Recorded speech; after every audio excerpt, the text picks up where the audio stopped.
ঢাকা সহ 4 জেলায় আজ ও কাল সকাল 8টা থেকে বিকেল 5টা কারফিউ শিথিল। ব্রিফিংয়ে স্বরাষ্ট্রমন্ত্রী, নাশকতায় জড়িতদের গ্রেফতারে চলবে আইনশৃঙ্খলা বাহিনীর চিরুনি অভিযান। চলমান অচল অবস্থায় এলসি বন্ধ থাকায় আমদানি রপ্তানিতে জটিলতা। ভোগ্যপণ্যের স্বাভাবিক সরবরাহ হুমকির মুখে, বাজার আরও ঊর্ধ্বমুখী হওয়ার শঙ্কা ব্যবসায়ীদের। কয়েক দফা ব্যয় বাড়িয়েও শেষ হয়নি কাজ। অক্টোবরে চালু হচ্ছে না শাহজালালের 3rd টার্মিনাল। অর্থ সংকটের কারণ জানালেন মন্ত্রী। চালুর দিনক্ষণ নিয়ে শঙ্কায় বিশেষজ্ঞরা।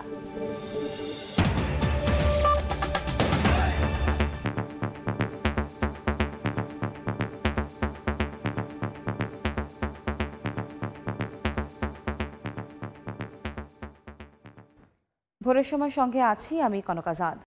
ঢাকাসহ 4 জেলায় আজ ও আগামীকাল সকাল 8টা থেকে বিকেল 5টা পর্যন্ত কারফিউ শিথিল থাকবে। গতরাতে ধানমন্ডিতে নিজ বাসভবনে ব্রিফিংয়ে কথা জানান স্বরাষ্ট্রমন্ত্রী আসাদুজ্জামান খান কামাল। বলেন, গোয়েন্দা নজরদারি ও আইনশৃঙ্খলা রক্ষা বাহিনীর তথ্যের ভিত্তিতে সার্বিক পরিস্থিতি বিবেচনা করে নির্ধারণ করা হয় রাজধানীতে কারফিউ শিথিলের সময়সীমা। এদিকে সাম্প্রতিক নাশকতায় জড়িতদের গ্রেফতারে চিরুনি অভিযান চলবে বলেও জানান মন্ত্রী। আগামী শুক্রবার এবং শনিবার এই 2 দিন সকাল 8টা থেকে বিকাল 5টা পর্যন্ত কারফিউ শিথিল থাকবে। অন্যান্য জেলায় সংশ্লিষ্ট জেলা প্রশাসক, আইনশৃঙ্খলা বাহিনী সমন্বয় করে তাদের স্ব জেলায় কারফিউ নিয়ে তারা সিদ্ধান্ত নেবেন। ঢাকার শিথিলতার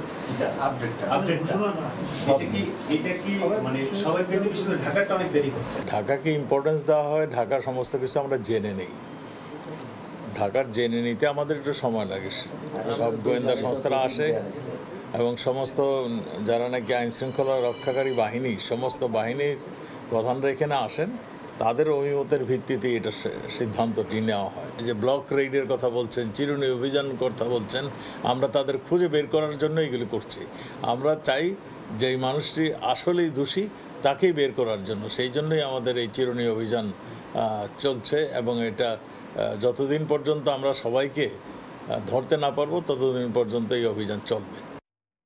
কোটা সংস্কার নিয়ে আন্দোলনকারী শিক্ষার্থীদের প্রত্যাশা পূরণ হয়েছে।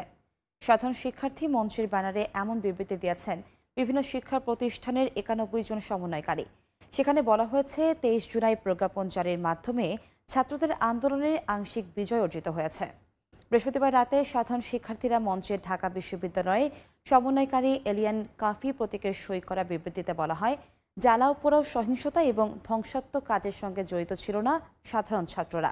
রাষ্ট্রীয় সম্পদ এবং জানমালের অপূরণীয় ক্ষতির সঙ্গে বৈষম্য বিরোধী ছাত্র আন্দোলনের কোনো সম্পৃক্ততা ছিল না বলেও উল্লেখ করা হয়। যত দ্রুত সম্ভব সারা দেশে শিক্ষার পরিবেশ ফিরিয়ে আনতে শিক্ষা প্রতিষ্ঠান খুলে দেওয়ার আহ্বান জানিয়ে আন্দোলনে ক্ষতিগ্রস্ত শিক্ষার্থীদের ক্ষতিপূরণের দাবি করেন সমন্বয়কারীরা। বিবৃতিতে শিক্ষার্থীদের বিরুদ্ধে হওয়া মামলা প্রত্যাহারের দাবিও করা হয়।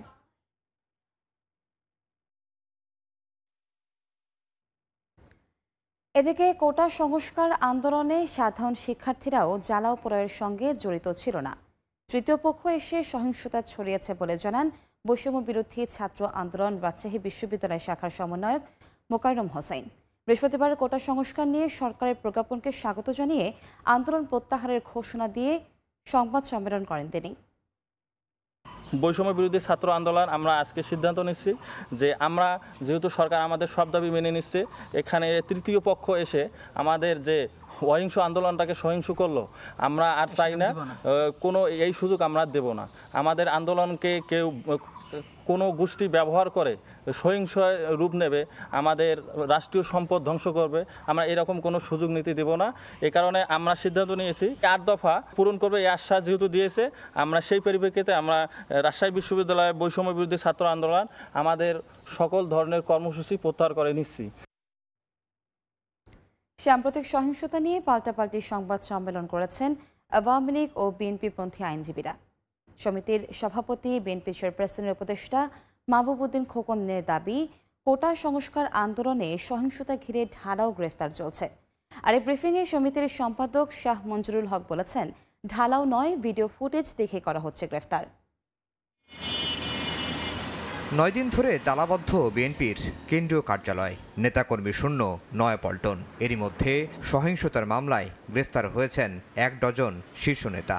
দলটির হিসেবে গত কয়েকদিনে সারা দেশেই গ্রেফতার হয়েছেন প্রায় 2000 নেতাকর্মী। বৃহস্পতিবার গণমাধ্যমে পাঠানো এক বিবৃতিতে গ্রেফতার নেতাকর্মীদের মুক্তির দাবি করেছেন বিএনপির মহাসচিব মির্জা ফখরুল ইসলাম আলমগীর। কোটা আন্দোলন নিয়ে সহিংসতার ঘটনায় আন্তর্জাতিক তদন্তেরও দাবি জানান তিনি। সাম্প্রতিক পরিস্থিতি নিয়ে পাল্টাপাল্টি সংবাদ সম্মেলন করেছেন আওয়ামী লীগ ও বিএনপিপন্থী আইনজীবীরা।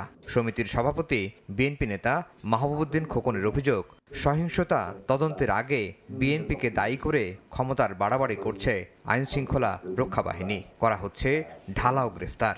আমরা আশ্চর্য হয়ে যাই, রাজনীতিবিদদের নয় একজন একজন সমালোচনা করবে একদল, আইন শৃঙ্খলা বাহিনীর দায়িত্বরত ব্যক্তিগত কিভাবে রাজনৈতিক দলের নাম উল্লেখ করে বা ব্যক্তির নাম উল্লেখ করে তারা বক্তব্য দিচ্ছে। তাদের যে দায়িত্ব দেওয়া আছে রাষ্ট্রীয় দায়িত্ব, সেখান থেকে তারা অ্যাক্সেস ব্যবহার করছে। একই স্থানে সংবাদ সম্মেলন করেছে সুপ্রিম কোর্ট আইনজীবী সমিতির সম্পাদক সহ নির্বাচিত সদস্যরা। এ সময় শাহ মঞ্জুরুল হক জানান, ঢালাও নয়, সহিংসতার ভিডিও ফুটেজ দেখেই করা হচ্ছে গ্রেফতার। যারা দোষী এবং যারা এই সমস্ত হত্যাযজ্ঞ, এই সমস্ত ধ্বংসযজ্ঞ, এই সমস্ত অগ্নিকাণ্ডের সাথে জড়িত, আমরা বারের পক্ষ থেকে সবার বিচার দাবি করি। খুব শিগগিরই কোটা সংস্কার আন্দোলন ঘিরে সহিংসতায় নিহতের সংখ্যা জানা যাবে বলেও জানান সমিতির সম্পাদক। আফজাল হোসেন, সময় সংবাদ, ঢাকা। সাম্প্রতিক সহিংসতায় ক্ষতিগ্রস্ত বগুড়ার বিভিন্ন স্থাপনা পরিদর্শন করেছেন স্বরাষ্ট্রমন্ত্রী আসাদুজ্জামান খান কামাল। বৃহস্পতিবার বিকেলে হেলিকপ্টারে করে রংপুর থেকে বগুড়ায় পৌঁছান মন্ত্রী। পরে শহরের টেম্পল রোড এলাকায় কোটা সংস্কার আন্দোলনের সময় হামলা ভাঙচুরের শিকার জেলা আওয়ামী লীগ কার্যালয়, মুক্তিযোদ্ধার সংসদ ভবন ও সদর ভূমি অফিস পরিদর্শন করেন। পরে তিনি জেলা প্রশাসক কার্যালয়ের সভাকক্ষে স্থানীয় জনপ্রতিনিধি ও প্রশাসনের শীর্ষ কর্তাদের সঙ্গে বৈঠক করেন। পরে স্বরাষ্ট্রমন্ত্রী বলেন, নাশকতাকারীদের ছাড় দেওয়া হবে না।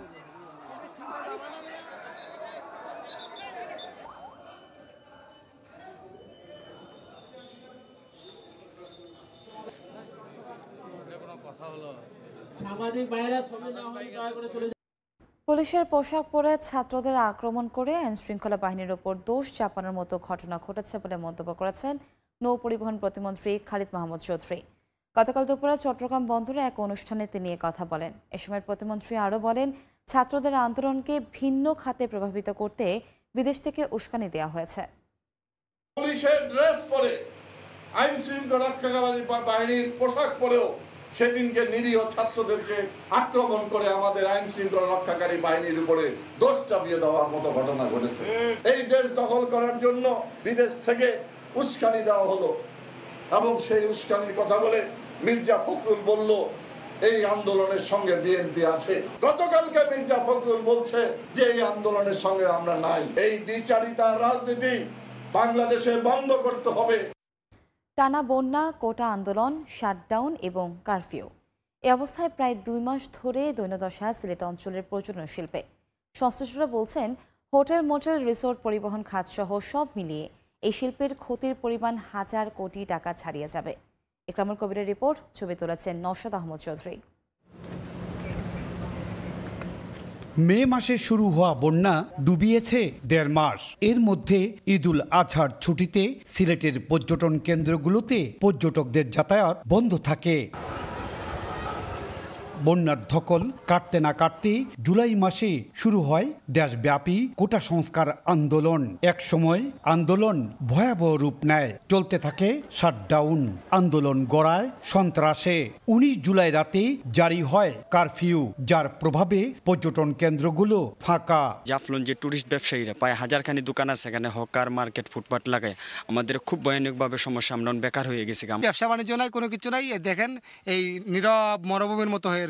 পর্যটন কেন্দ্রগুলোতে শত শত ক্ষুদ্র ব্যবসায়ী বেকার জীবন কাটাচ্ছেন। ফটোগ্রাফার কিংবা হকার, সবার জীবনই চলছে কষ্টে। স্পটও মানুষ আয়না দিকে দোকান বন্ধ।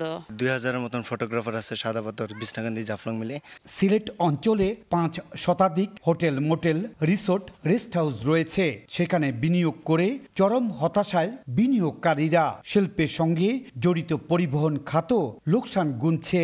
ট্রান্সপোর্ট, হোটেল, মোটেল, রিসোর্ট, এরপরে আপনার সাধারণ শ্রমিক, বার্কি শ্রমিক যারা আছে, যারা নৌকা চালায়, তাদের 1000 কোটি টাকার মতো তো আমাদের অন্তত কমসে কম 1000 কোটি টাকার মতো ক্ষতি হয়েছে। স্বাভাবিক সময়ে বছর জুড়ে প্রায় 10 লক্ষাধিক পর্যটক সিলেটের জাফলং, সাদা পাথর, বিছনাকান্দি, রাতারগুল সহ বিভিন্ন পর্যটন কেন্দ্রে বেড়াতে আসেন। বন্ধের দিনে যেখানে হাজার হাজার পর্যটকের পদচারণায় মুখরিত থাকার কথা এই জাফলং, এখন সেই জাফলং একেবারে জনমানব শূন্য। সিলেটের জাফলং পর্যটন কেন্দ্র থেকে ইকরামুল কবির, সময় সংবাদ। কারফিউ আর কয়েকদিন ইন্টারনেট বন্ধ থাকায় কয়েক হাজার কোটি টাকা ক্ষতির মুখে পড়েছে দেশের তৈরি পোশাক খাত। মঙ্গল ও বুধবার থেকে দেশের সব পোশাক কারখানায় উৎপাদন শুরু হলেও রফতানির ক্ষতি কাটাতে বিদেশি ক্রেতাদের সিদ্ধান্তের অপেক্ষায় আছেন গার্মেন্টস মালিকরা। স্বাক্ষর টিপুর ক্যামেরায় বিস্তারিত কমলদের রিপোর্টে।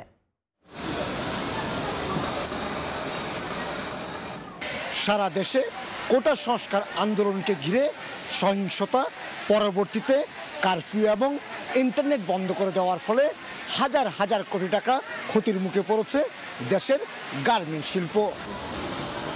গার্মেন্টস শিল্পের উৎপাদন যেমন শূন্যের কোটায় নেমে এসেছিল, ঠিক তেমনি আগে প্রস্তুতকৃত পোশাক পাঠাতে পারেনি বিদেশি বায়ারদের কাছে। আর তাই দফায় দফায় বৈঠক করে যাচ্ছে সরকারের শীর্ষ পর্যায়ের সাথে গার্মেন্টস মালিকেরা। 2-1 দিনের মধ্যে আমরা বুঝতে পারবো কোন কোন ফ্যাক্টরি কী পরিমাণ এই ডিলের জন্য ডিসকাউন্ট খাচ্ছে অথবা ক্যান্সেলেশন আর এয়ার শিপমেন্ট যাচ্ছে। তবে ধীরে ধীরে রপ্তানি কার্যক্রম শুরু হচ্ছে বলে জানিয়েছেন বিজিএমইএ। ইন্টারনেট না থাকার কারণে আমরা বায়ারদের সাথে কোনো যোগাযোগ করতে পারিনি এবং আজকে থেকে আমরা বায়ারদের সাথে যোগাযোগ করছি এবং এই এক সপ্তাহে যে শিপমেন্টটা করতে পারি নাই, বায়াররা সেটা কি ডিসকাউন্ট দিবে? বিদেশি বায়াররা দাবি করে প্লেনের মাধ্যমে বা উড়োজাহাজে এসব পণ্য পাঠাতে হবে, তাহলে খরচ বেড়ে যাবে 3 থেকে 4 গুণ। তবে চট্টগ্রাম এবং রাজধানী ঢাকা, গাজীপুর, নারায়ণগঞ্জে সকাল থেকেই শ্রমিকরা কাজে যোগ দিয়েছে। মোটামুটি গার্মেন্টসের যে সকল সেকশন আছে সকল সেকশন আমরা স্বতঃস্ফূর্তভাবে কাজ করতেছি। এখন পর্যন্ত বিজিএমইএর তথ্য অনুযায়ী তাদের শতভাগ গার্মেন্টস খুলেছে এবং শ্রমিকদের উপস্থিতির হার 95%। কমল দে, সময় সংবাদ, চট্টগ্রাম। নওগাঁর পাইকারি মোকামে বস্তা প্রতি 120 টাকা বেড়েছে সব ধরনের চালের দাম। ব্যবসায়ীরা বলছেন কারফিউর কারণে সরবরাহ জটিলতায় প্রভাব পড়েছে চালের দরে। তবে বর্তমান পরিস্থিতিকে কেন্দ্র করে অতিরিক্ত মুনাফার সুযোগ নিলে জড়িতদের বিরুদ্ধে কঠোর ব্যবস্থা নেওয়ার হুঁশিয়ারি খাদ্য বিভাগের। এমআর রকের রিপোর্ট, ছবি তুলেছেন রকিবুল ইসলাম।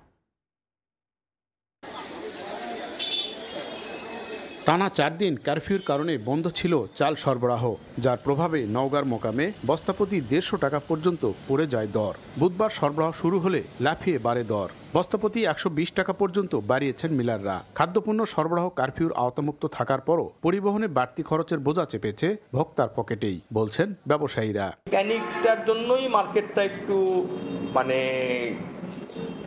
100 টাকার মতো ঢাকার বাজারে বাড়তি হয়েছে। এদিকে মিল মালিক সমিতির নেতার দাবি, মিল গেটে 1 টাকা বৃদ্ধি করা হলেও অধিক মুনাফার সুযোগ নিচ্ছেন রাজধানীর ব্যবসায়ীরা। মিলাররা কিন্তু 1 টাকা বেড়ে গেলে কিন্তু ওরা 2 টাকা 3 টাকা 4 টাকাও বাড়াইছে, এরকম রেকর্ড আছে। তা আমার মনে হয় যে আসলে সেরকম কিছু বাড়ে নাই, একটু বাড়ছে, তবে এখন স্বাভাবিক পর্যায়ে চলে আসছে। এদিকে পথে পথে চাঁদার কারণে পরিবহনে বাড়তি খরচ ও হয়রানির অভিযোগ ট্রাক চালকদের। হিসাব করে দেখা যাচ্ছে যে এখন 18,000 টাকার ভাড়া, এখন আমাদের 28-30,000 টাকা ভাড়া হয়ে গেছে। তবে চলমান কারফিউর সুযোগ নিয়ে ব্যবসায়ীরা কোনো অসাধু কারবারের চেষ্টা করলে ব্যবস্থার হুঁশিয়ারি খাদ্য বিভাগের। এই পরিস্থিতিতে যেন কেউ চালের দাম বৃদ্ধি করতে না পারে সেদিকে তাদের সহযোগিতা চেয়েছি এবং আমরা বলেছি যদি এরকম কোনো ঘটনা ঘটে তাহলে আমরা আইনানুগ ব্যবস্থা নেব। স্থানীয় মিল মালিক সমিতি জানায়, নওগাঁ থেকে রাজধানী সহ দেশের বিভিন্ন প্রান্তে প্রতিদিন 150 থেকে 170 ট্রাক চাল সরবরাহ করা হচ্ছে। এমআর রকি, সময় সংবাদ, নওগাঁ। কারফিউ ও ইন্টারনেট বন্ধের কারণে বিপাকে পড়েছেন পাবনার চাটমোহরের অন্তত 20টি খামারের মালিকরা। অনলাইনে গরু ও দুধ বিক্রিতে নির্ভরশীল এসব খামারিরা ক্রেতা সংকটে বাধ্য হয়ে দুধ ফেলে দিচ্ছেন। আসিফ মাহমুদের ছবিতে সবুজ মোল্লার রিপোর্ট। বালতি ভর্তি দুধ ফেলে দেওয়া ছাড়া আর উপায় নেই খামারের। কারফিউর মধ্যে পরিবহন সংকটে বাজারজাত করা যায়নি দুধ। গোখামার পল্লী খ্যাত পাবনার মথুরাপুরে খামারিদের এখন বেহাল দশা। পরিবহন সংকট আর মোবাইল ইন্টারনেট পুরোপুরি চালু না হওয়ায় গাভী এবং দুধ বিক্রি করতে পারছেন না তারা। অন্যদিকে কোম্পানিগুলোও দুধ কিনতে আসতে পারছেন না, এতে বাধ্য হয়ে দুধ ফেলে দিচ্ছেন অনেকেই। গাড়ি ঘোড়া চলতেছে না ভাই, মিল ফ্যাক্টরি সব বন্ধ, ঠিক আছে, এর জন্য আমার দুধগুলো ফালা দেওয়া লাগতেছে। বর্তমানে নেট বন্ধ, আবার আপনার যে যাতায়াতটা এই সংকটের কারণে যাতায়াতটাও বন্ধ থাকার কারণে আমাদের প্রায় এখানে খামারে প্রায় অর্ধ কোটি টাকার মতো আমরা ক্ষতিগ্রস্তের ভিতরে আছি। নেটটা যদি দ্রুত চালু হয় তাহলে এই খামারিরও উপকৃত হবে, যারা এখানকার ব্যবসা করে তাদেরও উপকার হবে। ক্ষতিগ্রস্ত খামারিদের প্রণোদনা দেয়া সহ বিভিন্ন সহযোগিতার আশ্বাস দিলেন জেলা প্রাণী সম্পদ কর্মকর্তা। এখানে যে বাধার সৃষ্টি আছে, আমরা লোকাল প্রশাসন, উপজেলা প্রশাসন, জেলা প্রশাসনের মাধ্যমে তাদের যাতে কোনো সমস্যার সৃষ্টি না হয় সেই ব্যবস্থাটা আমরা নেব। অনলাইনে গাভী ও দুধ বিক্রির সঙ্গে পাবনার মথুরাপুরের 20টি খামার জড়িত। এগুলোতে গরু আছে প্রায় 400টি। প্রতিটি গরু থেকে গড়ে দুধ আসে 20 লিটার। সবুজ মোল্লা, সময় সংবাদ, পাবনা। নির্ধারিত সময়ে চালু হচ্ছে না শাহজালাল বিমানবন্দরে তৃতীয় টার্মিনাল। আর্থিক সংকট সহ নানা জটিলতায় পড়েছে কর্তৃপক্ষ। অন্যদিকে টার্মিনালটি জাপানের কোন প্রতিষ্ঠান পরিচালনা করবে তাও চূড়ান্ত হয়নি। বিষয়টি স্বীকার করে বিমানমন্ত্রী জানান, কাজ শেষ না হয় দিনক্ষণ ঠিক থাকছে না উদ্বোধনের। কবে চালু হবে তা নিয়ে শঙ্কায় বিশেষজ্ঞরা। কাজল আব্দুল্লাহ রিপোর্ট।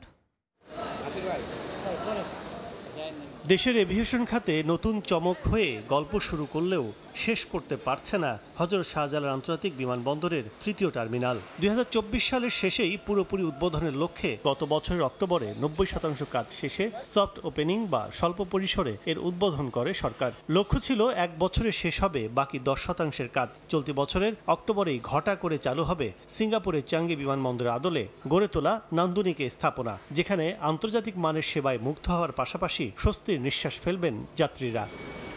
কিন্তু শেষ সময় এসে নিরাশার চাদরে ভাসছে উদ্বোধনের ঢাকঢোল। নানা সংকটে সৌন্দর্যে মোড়ানো অত্যাধুনিক এই টার্মিনাল নির্ধারিত সময়ে চালু করা সম্ভব হচ্ছে না বলে জানিয়েছেন বিমানমন্ত্রী।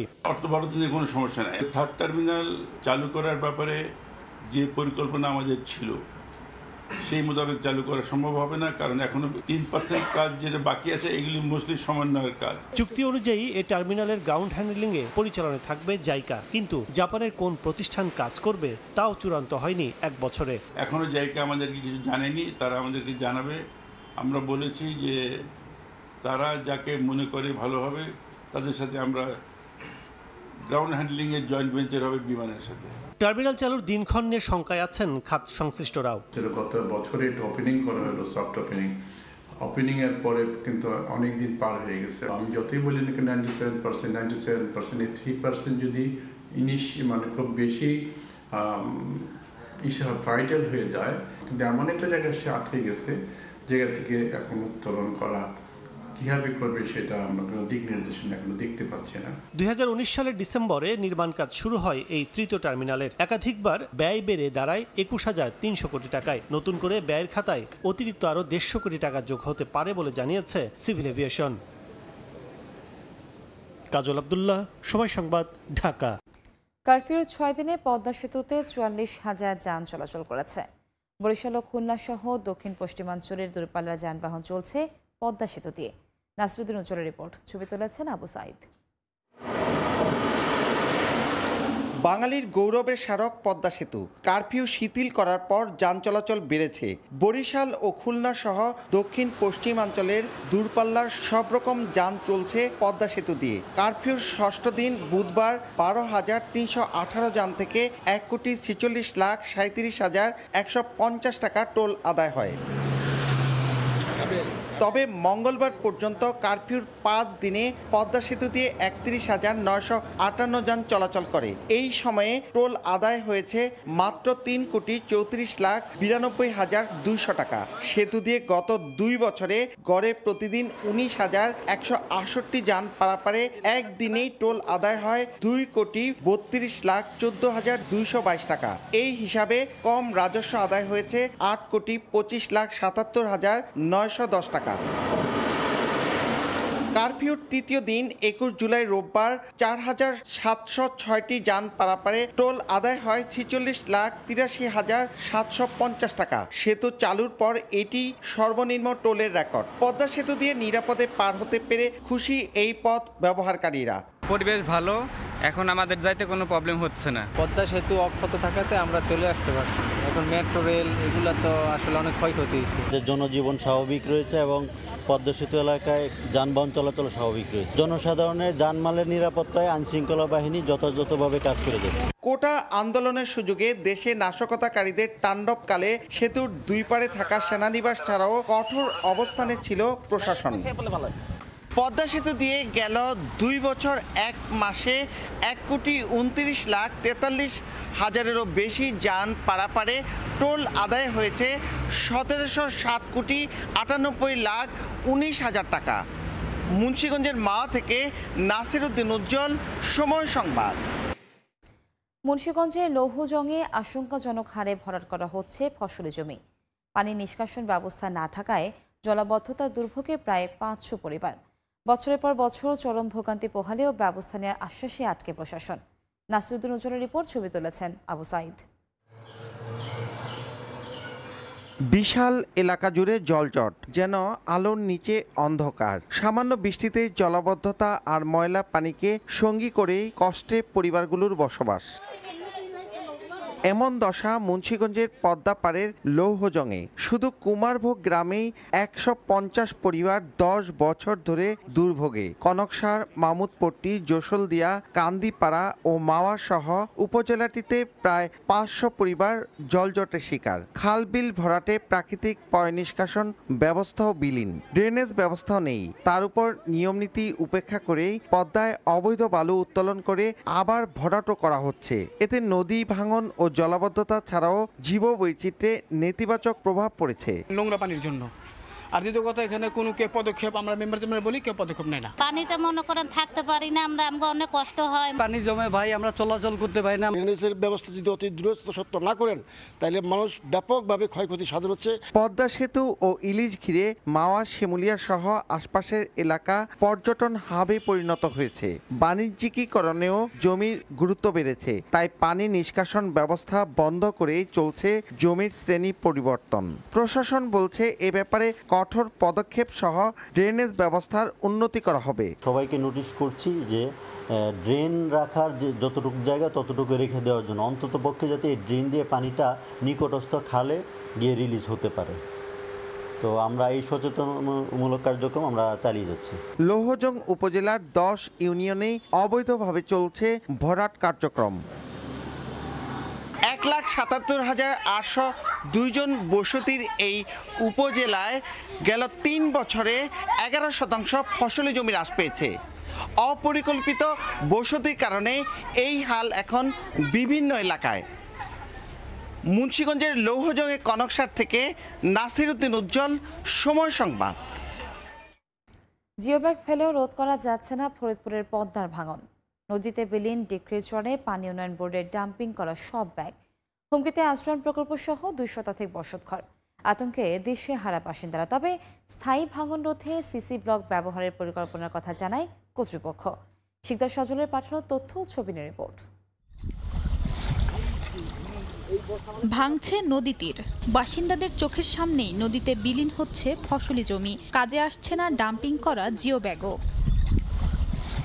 গত 15 দিন ধরে ভাঙন চলছে ফরিদপুর সদরের পালডাঙ্গি এলাকায়। এরই মধ্যে নদীগর্ভে চলে গেছে বেশ কিছু ফসলি জমি ও বাড়িঘর। হুমকিতে আশ্রয়ণ প্রকল্প সহ 2 শতাধিক বসতবাড়ি। এলাকাবাসী জানান, গত জুনে ওই এলাকার 192 মিটার ভাঙন কবলিত স্থানে 41,986 বস্তা জিও ব্যাগ এবং 4,989 বস্তা সেন্ট সিমেন্ট ব্যাগ ফেলে পানি উন্নয়ন বোর্ড। কিন্তু বর্ষা মৌসুমে এ কাজ করায় তাও নদীতে বিলীন হয়ে যাচ্ছে। এতে আতঙ্কে দিশেহারা নদী পাড়ের মানুষ। বাড়িঘর ভাঙে চলে গেছে, এখন আমরা কই যাব? আমাকে নাই জায়গা জমিন। 150 ঘর ছিল এদিক দিয়ে, সেসব ঘর নদী বিলীন হয়ে গেছে। এই 3-4 বার কাম হইলো, কোনো এই জায়গার জন্য কোনো বস্তায় কোনো কাম হয় নাই। ঠিক মতন কাজ করে তাহলে আমরা এনে থাকতে পারবো। তবে কম বরাদ্দের অজুহাত পানি উন্নয়ন বোর্ডের। শীঘ্রই স্থায়ী ভাঙন রোধে সিসি ব্লক ব্যবহারের পরিকল্পনার কথা জানান সংশ্লিষ্ট কর্মকর্তা। যদি প্রকল্প প্রণয়ন করা যায়, সিসি ব্লক দিয়ে নদীর পার বাধাই করে দেওয়া যায়, তাহলে হয়তো এখানে ভাঙন রোধ করা সম্ভব হবে। পানি উন্নয়ন বোর্ডের তথ্য মতে পালডাঙ্গি এলাকায় জিও ব্যাগ ও সেন্ট সিমেন্ট ব্যাগ ডাম্পিং এ ব্যয় হয় 2,22 লাখ টাকা। সময় সংবাদ, ফরিদপুর। সাগরের ভয়াল আগ্রাসনে ভাঙন তীব্র হয়েছে কক্সবাজার উপকূলে। একের পর এক বড় বড় ঢেউয়ের আঘাতে উপড়ে গেছে ঝাউপেথির 5 শতাধিক ঝাউ গাছ। তছনছ বালিয়াড়ির পার রাস্তাঘাট। মোহাম্মদ ফরাজের ক্যামেরায় আরও জানাচ্ছেন সুজাউদ্দিন রুবেল। সাজ্জাদ হোসেন পেশায় জেট স্কি চালক। উত্তাল থাকায় নামতে পারছেন না সাগরে, তাই হেঁটে হেঁটে দেখছেন ঢেউয়ের ভয়াল আগ্রাসন। সাগর অনেক দূরে ছিল। আজকে 5-6 দিনের সাগর উত্তালের কারণে এই যে মনে করেন গাছের বাগান সরকারে ভেঙে যাচ্ছে।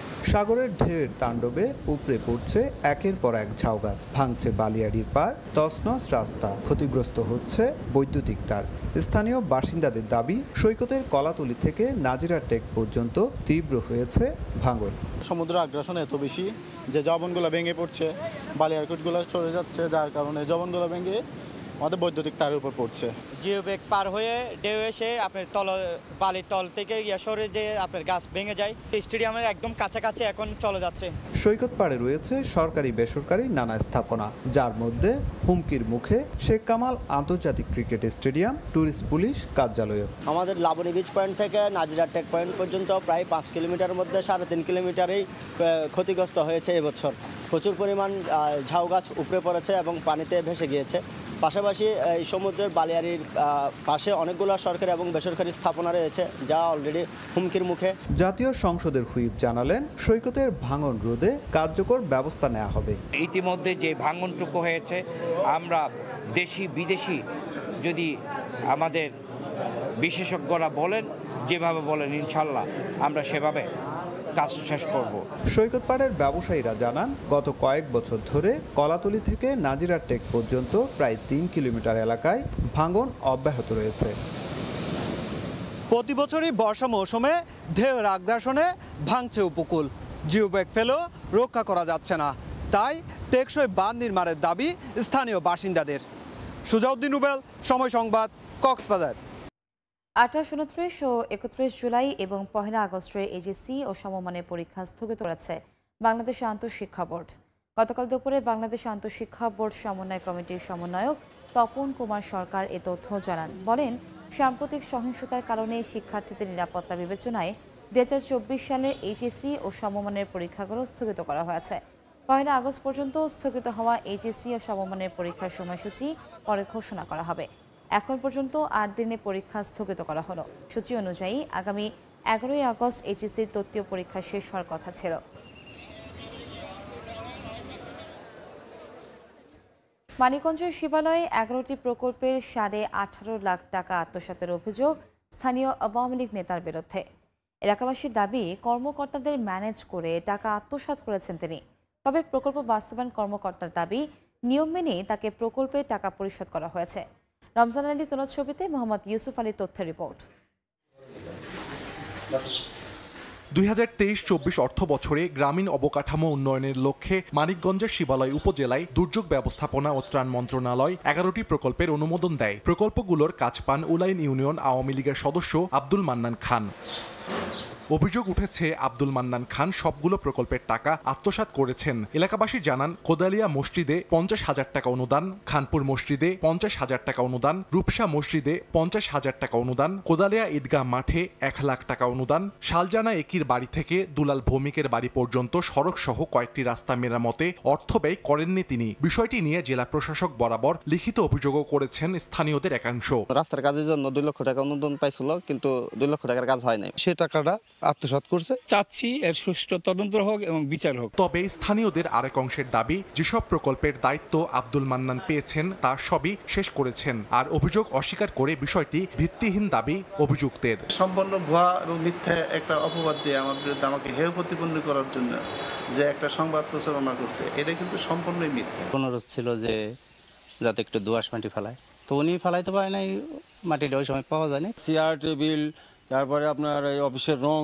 এগুলো মান্নান খা করছে। লেট হয়েছে, এখন মাটি ফেলাই দিছে, সে তো কোনোই নাই, ভালোভাবে কাজ করছে। মাঠের কাজ আনছে 5 লাখ টাকার, তাদের এটা সহ্য হইতেছে না। এদিকে উপজেলা প্রকল্প বাস্তবায়ন কর্মকর্তার দাবি, আব্দুল মান্নানকে দেয়া প্রকল্পের কাজ প্রায় সবই শেষ। নির্ধারিত প্রাক্কলিত কাজ সমাপ্ত করে এবং সে মোতাবেক আমরা বিল পরিশোধ করি। বর্তমান চলমান যে প্রকল্পটি এই অর্থ বছরে রয়েছে, রূপসা ওয়াহেদ আলী উচ্চ বিদ্যালয়, এটির 50% বিল পরিশোধ করা হয়েছে। অর্থ বছরের শেষ সময়ের বরাদ্দের কিছু কাজ চলমান আছে। আশা করি এগুলো দ্রুত শেষ হয়ে যাবে। অভিযোগপত্রে 11টি প্রকল্পের 18.5 লাখ টাকা অর্থ আত্মসাতের অভিযোগ করা হয়। সময় সংবাদ, মানিকগঞ্জ। ঝুলে আছে কলিং ভিসা পেয়েও মালয়েশিয়ায় যেতে ব্যর্থ 17,000 বাংলাদেশি ভাগ্য। দফায় দফায় বৈঠক হলেও মেলেনি কোনো সমাধান। বৃহস্পতিবার দুপুরে মালয়েশিয়ার হাই কমিশনারের সঙ্গে সাক্ষাৎ শেষে প্রবাসী কল্যাণ প্রতিমন্ত্রী জানান, আগামী মাসে দুই দেশের জয়েন্ট ওয়ার্কিং কমিটির বৈঠক হবে। সেখানে মালয়েশিয়ায় শ্রমবাজার খোলা নিয়ে আলোচনা হবে। সিন্ডিকেট, দুর্নীতি, অনিয়ম ও রিক্রুটিং এজেন্সির গাফেলতিতে মালয়েশিয়া সরকারের বেঁধে দেয়া মে মাসের মধ্যে দেশটিতে যেতে ব্যর্থ হন অন্তত 17,000 বাংলাদেশি। অথচ তাদের প্রত্যেকেই পেয়েছিলেন কলিং ভিসা। দফায় দফায় বিভিন্ন পক্ষের বৈঠক হলেও 2 মাসেও আসেনি কোনো সমাধান। বৃহস্পতিবার মালয়েশিয়ার রাষ্ট্রদূত বিদায়ী সাক্ষাৎ করেন প্রবাসী কল্যাণ প্রতিমন্ত্রীর সঙ্গে। এ সময় আলোচনা হয় ডেডলাইনের মারপ্যাচে আটকে পড়া শ্রমিকদের বিষয়ে। সাক্ষাৎ শেষে প্রতিমন্ত্রী জানান, আগস্টে দুই দেশের জয়েন্ট ওয়ার্কিং কমিটির বৈঠকে মালয়েশিয়ার শ্রমবাজার খোলার বিষয়ে আলোচনা হবে। এটা নিয়ে মালয়েশিয়ান গভর্নমেন্টের কাছে আমরা চিঠি লিখেছি, সেটা নিয়ে আলাপ হয়েছে, সেটাও উনি দেখবে। খোলার ব্যাপারে আমাদের জয়েন্ট ওয়ার্কিং গ্রুপের মিটিং আছে আগামী মাসে, সেই মাসে আর ইনশাল্লাহ এগুলা হয়ে যাবে। মালয়েশিয়া যেতে না পারা শ্রমিকদের মধ্যে 70% অর্থ ফেরত দেওয়া হয়েছে বলেও জানান প্রতিমন্ত্রী। যে যত দিয়েছে সে তত পাওয়ার পরে সে এগ্রিমেন্টে সাইন করবে যে আমি টাকা পেয়েছি। তারপরে গিয়া ওনারা আমাদের কাছে লিস্ট সাবমিট করবে, এরপরে ওদের সাথে নতুবা রিক্রুটিং এজেন্টের বিরুদ্ধে আমরা আইনানুগ ব্যবস্থা যেটা বলেছি সেটা নিব। এদিকে চলমান পরিস্থিতিতে মধ্যপ্রাচ্যের কয়েকটি দেশে সহিংসতার পক্ষে সমাবেশ করে আটক হওয়া প্রবাসীদের জন্য সরকারের সহানুভূতি নেই বলেও স্পষ্ট করেন প্রবাসী কল্যাণ প্রতিমন্ত্রী। আমাদের কোনো কিছু করণীয় নেই, যারা অমান্য করবে তারা শাস্তি ভোগ করবে। তাজওয়ার মাহমিদ, সময় সংবাদ, ঢাকা। মালদ্বীপে চলমান ধরপাকড় অভিযানের কারণে কর্মহীন হয়ে পড়েছেন অসংখ্য প্রবাসী। কেউ কেউ আবার কাজ পেলেও পাচ্ছেন না ভালো বেতন। তবে অভিবাসীদের স্বার্থ রক্ষায় সোচ্চার হয়ে উঠেছে দেশটির সরকার। জরিমানার মুখোমুখি করতে যাচ্ছে অনিয়মকারী নিয়োগকর্তাদের। মালদ্বীপ থেকে খন্দকার ওমর ফারুকের তথ্য ছবিতে বিস্তারিত। দেশের মায়া ত্যাগ করে আপনজনের মুখে হাসি ফোটানোর জন্য অনেকেই পাড়ি জমিয়েছেন মালদ্বীপে। বিপুল অঙ্কের টাকা খরচ করে দেশটিতে গেলেও অভিবাসী বিরোধী অভিযানের কারণে বিপাকে পড়েছেন অনেক অভিবাসী, হয়ে পড়েছেন কর্মহীন। অনেকে কাজ করতে পারলেও পাচ্ছেন না ভালো বেতন। এতে চরম মানবেতর দিন পার করছেন প্রবাসীরা। এ অবস্থায় অভিবাসীদের সঠিক বেতন নিশ্চিত করতে উদ্যোগ নিয়েছে মালদ্বীপ সরকার। বুধবার দেশটির সংসদ অধিবেশনে প্রস্তাবিত কর্মসংস্থান আইনে বেশ কিছু পরিবর্তন আনা হয়। বেতন আটকে রাখা, যে কাজে নিয়োগ পেয়েছে তার পরিবর্তে অন্য কাজ করানো এবং অবৈধ কাজ করতে বাধ্য করা হলে জরিমানার বিধান রাখা হয়েছে আইনটিতে। মালদ্বীপ সরকারের নতুন উদ্যোগ হচ্ছে, আপনি যদি কমপ্লেন করেন, আপনার কমপ্লেন যদি বৈধ হয়ে থাকে তাহলে আপনার কোম্পানি মালদ্বীপিয়ান রুপিয়া 50,000 রুপিয়া জরিমানা দিতে হবে, প্লাস তার যে লাইসেন্স আছে সেটার উপর অ্যাপেড আসবে। তো আমি মনে করি এখানে যারা আছেন সবাই ভালো কোম্পানিতে কাজ করবেন আর সবাই বৈধ হওয়ার চেষ্টা করবেন। আমাদের প্রবাসীদের জন্য অনেক ভালো কিছু হবে, এটাই আশা করি আর কি। ধন্যবাদ মালদ্বীপের বর্তমান সরকারকে। সাম্প্রতিক সময়ে দেশটির শ্রমবাজার নিয়ন্ত্রণ এবং প্রতিযোগিতাপূর্ণ করে তুলতে এমন উদ্যোগ নিচ্ছেন বলে জানান সংশ্লিষ্টরা। সময় সংবাদ, মালদ্বীপ। মৌসুমী বায়ুর প্রভাবে বিভিন্ন স্থানে দমকা হাওয়া সহ হালকা থেকে মাঝারি বৃষ্টি অথবা বজ্রসহ বৃষ্টি হতে পারে বলে পূর্বাভাস দিয়েছে আবহাওয়া অফিস। শুক্রবার ঢাকা, খুলনা, চট্টগ্রাম ও সিলেট বিভাগের কিছু জায়গায় এবং রংপুর, রাজশাহী, ময়মনসিংহ বিভাগে হালকা থেকে মাঝারি ধরনের বৃষ্টি হতে পারে। আজ দেশের সর্বোচ্চ তাপমাত্রা চুয়াডাঙ্গায় 36.5 ডিগ্রি সেলসিয়াস এবং সর্বনিম্ন তাপমাত্রা হবে বান্দরবানে 25.4 ডিগ্রি সেলসিয়াস।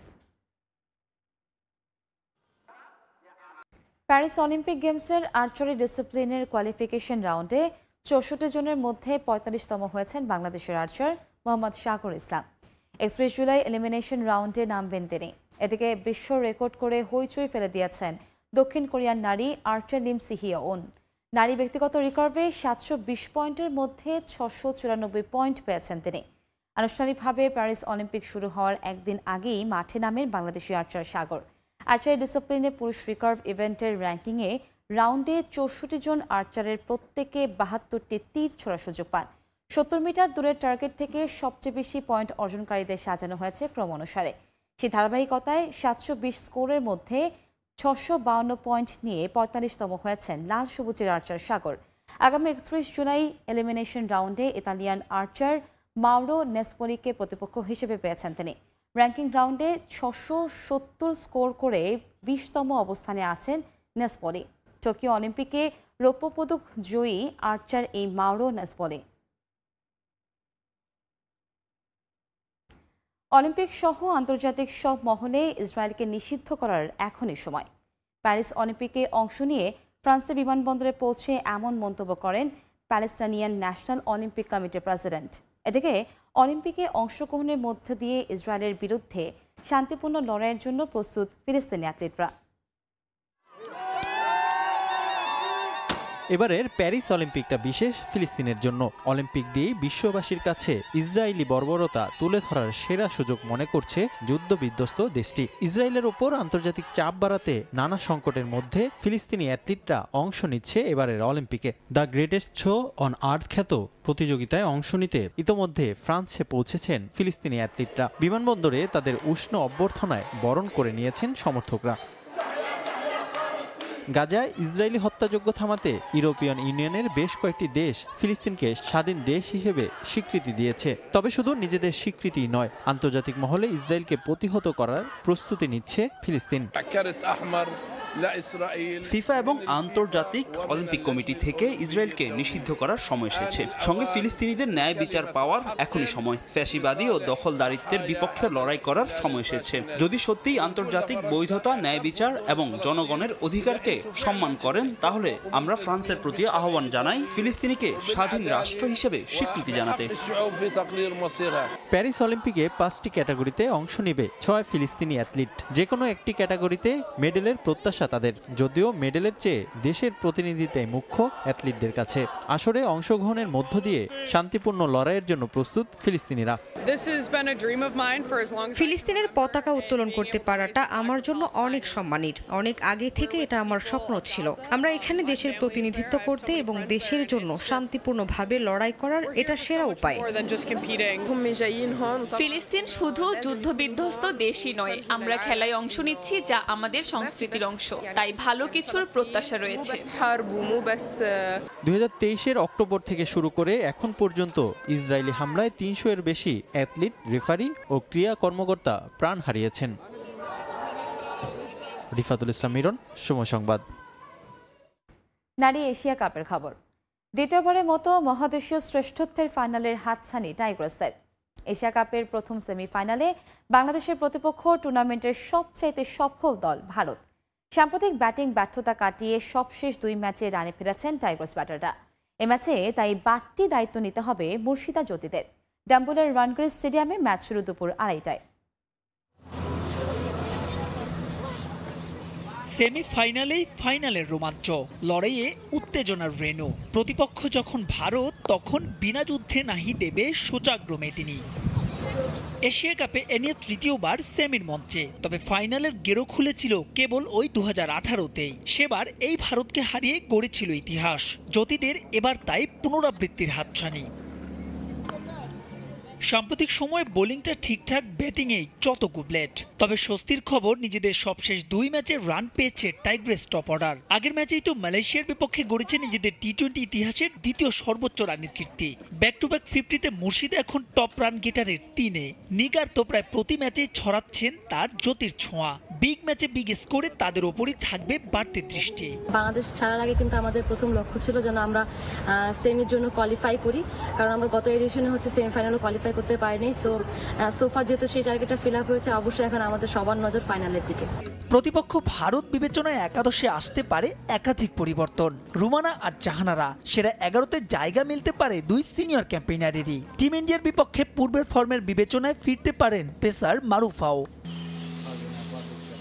নাহিদা আর লাস্যময়ী রাবেয়া 3 ম্যাচে দুজনারই সংগ্রহ সমান 5 উইকেট। ভারতের ব্যাটিং মেরুদণ্ড ভেঙে দিতে আর মিড ওভারে রানের লাগাম টেনে ধরতে তাদের রাখতে হবে বাড়তি ভূমিকা। ডাম্বুলায় ম্যাচ ডেতে বৃষ্টির সম্ভাবনা নেই বললেই চলে, তবুও বাতাসে আর্দ্রতা থাকবে 67%। দিনের ম্যাচ বলেই হয়তো টস রাখবে না বাড়তি কোনো ভূমিকা, তবুও হিসেব বলছে উইকেটের বিবেচনায় টস জেতা দল আগে করতে পারে ফিল্ডিং। খুব ভালো একটা প্র্যাকটিস সেশন শেষ করেছে সেমিফাইনাল আগে, এরকম কনফিডেন্স একটা প্র্যাকটিস সেশন আমি বলবো যে দলের জন্য অনেক ভালো এবং সবাই ফিট আছে এবং দলে বলবো সিলেকশনের জন্য অ্যাভেলেবেল আছে, যেটা হচ্ছে আমাদের জন্য খুবই গুরুত্বপূর্ণ। সংক্ষিপ্ত সংস্করণে এ পর্যন্ত 33 দেখায় মোটে 4 জয় টাইগ্রেসদের, মাঝে একটা ম্যাচ হয়েছিল টাই। এমনকি ভারতের বিপক্ষে সবশেষ 8 ম্যাচেও জয়ের দেখা নাই। কিন্তু সেমিফাইনাল বলেই ওসব পরিসংখ্যান কেবলই সংখ্যা মাত্র, ম্যাচ ডেতে পারফর্মই আসল। এবার তাই আরও এক ঝলক দেখার অপেক্ষায় টাইগ্রেস সমর্থকরা। মাহবুব রিমন, সময় সংবাদ। তামিম ইকবাল ইস্যুতে নতুন মোড়, চ্যাম্পিয়ন্স ট্রফি খেলতে টাইগার ওপেনারকে প্রস্তাব দিয়েছে বিসিবি, তার উত্তরের জন্যই এখন অপেক্ষা। তামিম চাইলে যে কোনো সময় তাকে ফেরাতে প্রস্তুত বোর্ড, জানিয়েছেন BCB cricket operations chairman Jalal Yunus. তবে ভাইয়ের অসুস্থতার কারণে তার পাশে থাকায় এ নিয়ে তামিমের মন্তব্য জানা সম্ভব হয়নি। সাসপেন্স, থ্রিলার, টুইস্ট, আবার অযথাই কাহিনী টেনে লম্বা করা, তামিম ইকবাল আর বিসিবির লোক দেখানো এসব কাণ্ড যেন টিভির কোনো mega serial. I am retiring from international cricket. পেশাদারিত্বকে বৃদ্ধাঙ্গুলি দেখিয়ে আবেগকে পুঁজি করে চোখের জলে আন্তর্জাতিক ক্রিকেটকে বিদায়, এরপর প্রধানমন্ত্রীর হস্তক্ষেপ। সেই তামিম জাতীয় দলে ফিরলেও আবারও দীর্ঘ নির্বাসন। টি-20কে গুড বাই বলেছেন আগে, টেস্ট দলেও হয়ে পড়েছেন ব্রাত্য। কিন্তু আগামী বছরের চ্যাম্পিয়ন্স ট্রফিকে সামনে রেখে আবারও জোরালো হয়েছে তামিমের দলে ফেরার গুঞ্জন। বিশেষ করে ওপেনিং স্লটে এখনও তৈরি করা যায়নি তার বিকল্প। এই ওপেনারের মান ভাঙাতে তাই দুই বিসিবি পরিচালক জালাল ইউনুস আর এনায়েত হোসেন সিরাজ একাধিক দফা বৈঠক করেছেন তামিমের সঙ্গে। তাকে দলে ফেরাতে ইতিবাচক বোর্ডও, বল এখন তামিমেরই কোর্টে। তার সাথে আমরা বসেছিলাম, আমাদের সাইড থেকে যত বসার যা বলার দরকার ছিল আমরা তার সাথে আলাপ আলোচনা সেরেছি। পরে সেই মিটিংয়ের পরে বলেছে ঠিক আছে আমি মাননীয় সভাপতির সাথে তামিম আলাপ আলোচনা করবে, ফাইনালি করে he will take his decision. আমরা তামিমের জন্য অপেক্ষা করছি, we are waiting for his reply. আমরা আগেই তাকে আমরা প্রস্তাব দিয়েছি, প্রেসিডেন্ট সাহেবের সাথে তামিমের কয়েকবার যোগাযোগ হয়েছে। তামিম বলেছে সুযোগ পেলে প্রেসিডেন্ট সাহেবের সাথে যোগাযোগ করবে সে। মনে তামিমই ভালো বলতে পারবে যে কখন সে বসবে। ঢাকা প্রিমিয়ার লিগের পর সব ধরনের ক্রিকেট থেকে দূরে আছেন তামিম, তাই তো প্রশ্ন তার দলে ফেরার প্রক্রিয়া কেমন হবে। বড় ভাই ও জাতীয় দলের সাবেক ক্রিকেটার নাফিজ ইকবাল অসুস্থ থাকায় বাস্তবতা মেনে এই ইস্যুতে তামিমের মতামত জানা সম্ভব হয়নি। তবে জানা গেছে বোর্ড সভাপতি নাজমুল হাসান পাপন দেশে ফিরলে তার সঙ্গে দেখা করে জাতীয় দলে ফেরা না ফেরার ব্যাপারে চূড়ান্ত সিদ্ধান্ত নেবেন বাংলাদেশের হয়ে সর্বোচ্চ রান সংগ্রাহক তামিম ইকবাল খান। মাহবুব রিমন, সময় সংবাদ, ঢাকা। আগামী মৌসুমে বাংলাদেশ প্রিমিয়ার লিগে চ্যাম্পিয়ন ফাইট দেওয়ার লক্ষ্যে দেশের ঐতিহ্যবাহী ক্লাব মোহামেডানের পুরানো ফুটবলারদের ধরে রেখে 2024-25 মৌসুমের জন্য দল সাজাচ্ছে সাদা কালোরা। পুরনো তো থাকছেনই, নতুন করে এক বিদেশি ফুটবলারকে দলে ফিরিয়েছে ক্লাবটি। আগামী মৌসুমে কুমিল্লাকে হোম ভেন্যু করার চেষ্টা করেছে বিপিএলের রানার্স আপরা। স্বাধীনতা কাপ, লিগ শিরোপা ও ফেডারেশন কাপের খুব কাছে গিয়েও শিরোপা ঘরে তুলতে পারেনি দেশের ঐতিহ্যবাহী ক্লাব মোহামেডান। গত মৌসুমের প্রতিটা টুর্নামেন্টেই রানার্স আপ হয়ে সন্তুষ্ট থাকতে হয়েছে সাদা কালোদের। তবে পারফরম্যান্সের বিচারে গত এক দশকের মধ্যে সেরা সময় কাটিয়েছে ক্লাবটি। কিংস অ্যারেনায় লিগ চ্যাম্পিয়ন বসুন্ধরা কিংসের আনবিটেন রেকর্ড ভেঙেছে সোলোমান দিয়াবাতের দল। আরও একটা মৌসুমের আগে দল গোছাতে ব্যস্ত সময় পার করছে মোহামেডান। পুরনোদের প্রাধান্য দিয়েই দল সাজাচ্ছে তারা। ক্লাব ছেড়ে আবাহনীতে যাচ্ছেন শাহরিয়ার ইমন, মুরাদ, জাফর ও কামরুল। তবে এর মাঝে ইমন ও মুরাদকে রেখে দেওয়ার চেষ্টা করছে ক্লাবটি। ঘরে ফিরেছেন মোহামেডানের পুরনো ফুটবলার রাজীব। এখন পর্যন্ত আমরা সব প্লেয়ার মোটামুটি আমাদের যারা গত বছরে ছিল সবাইকে ধরে রাখার চেষ্টা করছি, ফরেন প্লেয়ার সহ। এখান থেকে 4 জন প্লেয়ার আমরা শুনতেছি যে চলে গেছে। জাফর ইকবাল, কামরুল, সেনাবাহিনীর 2 জন খেলোয়াড় আছে, শাহরিয়ার ইমন এবং মুরাদ হাসান। তো সেনাবাহিনীর 2 জনের এখনও ফাইনাল কিছু হয়নি, তো এই 2 জনের আমরা আশা করতেছি এখনও পাওয়ার। রাজীব মডার্নের বিগত যে খেলোয়াড় ছিল, এবার শেখ জামালে গিয়েছিল গত বছর, তাকে আমরা এনেছি। আরও কিছু নতুন প্লেয়ার আমরা নিয়েছি যারা আসলে আমাদের ভবিষ্যতের প্ল্যান হিসেবে আমরা তাদেরকে নিয়েছি। বিদেশি ফুটবলারদের ক্ষেত্রে পুরনোদের উপর আস্থা রাখছে মোহামেডান। থাকছেন সোলোমান দিয়াবাতে, মুজাফফরব, এমানুয়েল সান্ডে। নতুন করে দলে অন্তর্ভুক্ত হয়েছেন রহমতগঞ্জের বোয়েটেং। অর্থ স্বল্পতার কারণে ষষ্ঠ খেলোয়াড় হিসেবে আফ্রিকান কোনো ফুটবলারকে দলে ফেরানোর পরিকল্পনা করছে ক্লাবটি। গত বছর টিমটাই অলমোস্ট ধরে রাখার চেষ্টা করছে, পাশাপাশি একজন নতুন ফরেনার নিয়েছি, বোয়েটেং, রহমতগঞ্জে খেলতো। আমি মনে করি ব্রাজিলিয়ান বা আর্জেন্টিয়ান যেসব প্লেয়ারই ওদের স্ট্যান্ডার্ড ওয়ার্ল্ড ফুটবলে এত বেশি, তা ওদের ডিমান্ডও অনেক বেশি। আমাদের এই সময়ে আমরা ওরকম ডিমান্ড অনুযায়ী অর্থ দিতেও পারবো না। আফ্রিকান প্লেয়ার একটু চিপ পাওয়া যায়। গেল মৌসুমে ময়মনসিংহের রফিকউদ্দিন ভুঁইয়া স্টেডিয়ামকে হোম ভেন্যু হিসেবে ব্যবহার করেছিল মোহামেডান। তবে আগামী মৌসুমে নিজেদের পুরনো মাঠে ফিরে যাওয়ার পরিকল্পনা করছে ক্লাবটি। হোম ভেন্যু গত বছর ময়মনসিংহ নিয়েছিলাম, ময়মনসিংহ মাঠ এভরিথিং সব কিছু ঠিক আছে, আমাদের অনেক বেশি জার্নি হয়ে যায়। এই বছর আমরা কুমিল্লার চেষ্টা করতেছি, ইনশাল্লাহ যদি পাই তাহলে আমরা কুমিল্লা ভেন্যু নিব। আন্তর্জাতিক উইন্ডোর সঙ্গে মিল রেখে 15ই আগস্ট শেষ হচ্ছে দল বদলের সময়। তবে তার আগেই দল গুছিয়ে 2024-25 মৌসুমে বাংলাদেশ প্রিমিয়ার লিগে চ্যাম্পিয়ন ফাইট দেওয়ার লক্ষ্য মোহামেডানের। ফাহিম ইসলাম, সময় সংবাদ, ঢাকা। এ পর্যায়ে শীর্ষ সংবাদগুলো জানিয়ে দিচ্ছি আরেকবার। ঢাকা সহ 4 জেলায় আজকাল সকাল 8টা থেকে বিকেল 5টা কারফিউ শিথিল। ব্রিফিংয়ে স্বরাষ্ট্রমন্ত্রী, নাশকতায় জড়িতদের গ্রেফতারে চলবে আইনশৃঙ্খলা বাহিনীর চিরুনি অভিযান।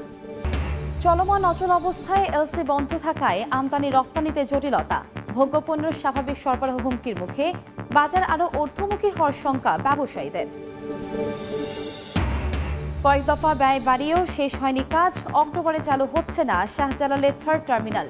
অর্থ সংকটের কারণ জানালেন মন্ত্রী, চালুর দিনক্ষণ নিয়ে শঙ্কায় বিশেষজ্ঞরা।